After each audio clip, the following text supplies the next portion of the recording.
আমরা বিগত এই বর্ষার এর গত বর্ষাও তো হয়েছে, এবারও এই 2 দিনের বৃষ্টিতে আমাদের এই এলাকার রাস্তাঘাট ডুবে গেছে। আমরা বাজারে যাবো এটা যেতে পারতেছি না। এই যে মসজিদে শুক্রবার নামাজে আসবো, কীভাবে আসবো? এই পচা পানি পেরে নামাজে আসার সমস্যা, এখান থেকে অটো চলে না। আমাদের মানে একজন লোক অসুস্থ হয়ে গেলে তাকে যে হাসপাতালে নিয়ে যাবে সে সুবিধাও নাই। হ্যাঁ, আমরা সরকারের আহ্বান জানাচ্ছি, আসলে আমাদের এইখানে ড্রেনিং ব্যবস্থা অথবা পানি নিষ্কাশনের ব্যবস্থা করা দরকার। এটা ছেলেমেয়েরা স্কুলে যেতে পারতেছে না, আমরা খুব অসহায়ের মধ্যে আছি। তা আমাদের দিকে বিবেচনা করে, সবার দিক বিবেচনা করে আমাদের এখানে রাস্তা অথবা ড্রেনের ব্যবস্থা অথবা পানি নিষ্কাশনের ব্যবস্থা করা দরকার। হ্যাঁ, আমাদের বাচ্চারা কোনো সময় স্কুলে বাইর হইতে পারতেছে না, স্কুলে যাইতে পারতেছে না, এবং ছোটো বাচ্চা ঘর থেকে বের হইতে পারতেছে না। আমাদের হাতে পায়ে ঘা হয়ে গেছে, অনেক কষ্ট আছি। ঘরের মধ্যে পানি আসতেছে, পাগের ঘরে পানি, চুলার মধ্যে পানি, অনেক কষ্টে বিপদে আসছি, কিন্তু প্রশাসন কোনো তো কাজ করতেছে না।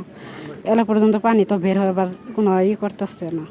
অনেক সমস্যায় আছি, আমরা পোলাবার নিয়ে অনেক কষ্টে আছি। আজকে প্রায় গত 4-5 বছর যাবৎ এই অল্প বৃষ্টিতে আমাদের এলাকা পানিতে প্লাবিত হয়ে যাচ্ছে। অল্প কারণেই এই পানি আমাদের এখানে সারতেছে না সারার কারণে এইখানে মানুষের বাচ্চাদের রোগবালাই সৃষ্টি হচ্ছে, সাপের আক্রমণ বাড়ছে। এইভাবে হয় আমরা কিভাবে চলবো? আমাদের এখানে এলাকার প্রতিনিধিরা আসে, দেখে যায়, বারবার কয়েক বছর যাবৎ খালি দেখেই যাচ্ছে, কিন্তু এর সংস্কারের কোনো কার্যক্রম করতেছে না। এখানে দীর্ঘ যাবৎ 4 মাস ধরে পানি আছে, আরও 2-3 মাস থাকতে পারে। চুলার মধ্যে পানি, বাড়ির ভিতরে পানি, ঘরের ভিতরে যাওয়া বাপ, মানে রান্নার অনেক কষ্ট হয়ে গেছে, অনেক সমস্যা।